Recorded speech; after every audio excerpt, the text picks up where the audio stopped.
3 சிறை கைதிகளுக்கு தலா 15 ஆண்டுகள் தண்டனை கொடுக்குறாரு நீதிபதி. ஆனால் தன்னோட வைத்துக்கொள்ள அவங்க ஏதாவது ஒரு பொருள் கேட்கலான்னு சொல்கிறாரு.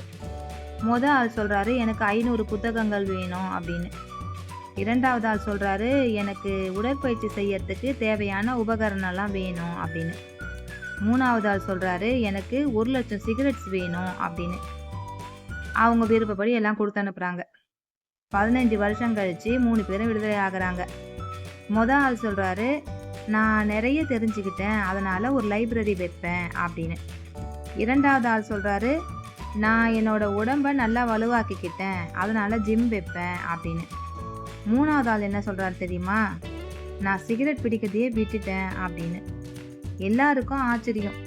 போகும்போது 1,00,000 சிகரெட்டு கேட்டான், எப்படி திருந்தனா அப்படின்னு. அதுக்கு அவர் சொன்ன பதில், 1,00,000 சிகரெட் கேட்ட உண்மைதான், ஆனால் வத்திப்பெட்டி கேட்க மறந்துட்டேன்ப்பா அப்படின்னு. இந்த கதையிலேருந்து நம்ம என்ன தெரிஞ்சுக்கலாம்? ஒன்றும் தெரிஞ்சுக்க வேணாம், சிரிப்பு வந்தால் சிரிங்க, அவ்வளோதான்.